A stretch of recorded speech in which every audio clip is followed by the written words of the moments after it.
about the two most popular methods of investing in mutual funds, that is via the SIP mode, that is the systematic investment planning mode, or via the lump sum mode. Also, we will understand as to which option is better, that is whether to go for SIP or lump sum. Traditionally, people would invest in a fund by depositing a lump sum amount in the scheme. However, with the risk associated with the giving away a sum of money on a long-term basis, highly risk-averse investors stayed away from funds. Because of this, the mutual fund industry developed a systematic method of investing in funds for such investors. This method is most popularly known as the systematic investment plan or the SIP. So what is an SIP? The term SIP stands for systematic investment planning. It is a periodical form of investment wherein the investors can invest an amount of their choice on a monthly, weekly or quarterly basis. So how does an SIP work? Well, at a fixed date, every month, week or quarter, the money we deposit is used to purchase units of the mutual fund scheme as per the NAV or the net asset value on that date. This amount is usually lesser in comparison to a lump sum investment, and the minimum amount most schemes accept for an SIP is Rs 500. Apart from the minimal investment, another benefit of SIP is the benefit of rupee cost averaging.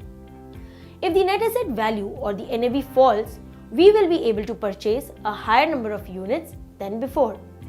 Let us understand this with the help of a very simple example. Now suppose you have decided to set up an SIP of Rs 1000 per month and the NAV on that date is Rs 50. Therefore, you have essentially purchased 20 units of the fund. Now what will happen if the NAV falls to Rs 40 next month? Depositing Rs 1000 can get you 25 units of the fund. Therefore, when the NAV will rise in the future, the value of your investment will increase due to the increase in the number of units. An important question now arises as to which one is better, whether you should go for lump sum or an SIP. Well, the answer to this question depends on two criteria. Now, the stock market is constantly changing, which means it's volatile and it's difficult to keep the track of the market. So when it comes to stock market conditions, it is seen that a lump sum performs better than an SIP when the stock market is at the constant high.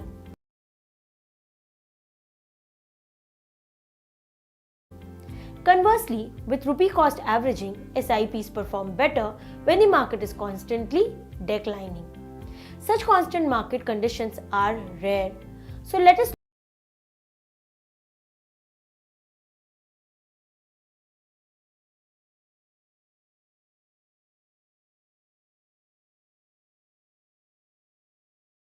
look towards the second criteria to answer our question.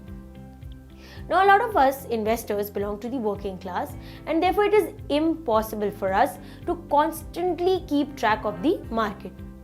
Therefore, with an SIP, we can be assured of the uninterrupted investment without the hassles of having to do it ourselves. Additionally, when the market seems to decline, a lot of us might feel panicked and we might want to withdraw our investments. Well, here an SIP helps us to keep ourselves calm by automatically investing for us and spreading our investments over the period of time. Therefore, the SIP is better and an easier way for us to invest our money over time. Thank you for watching the video.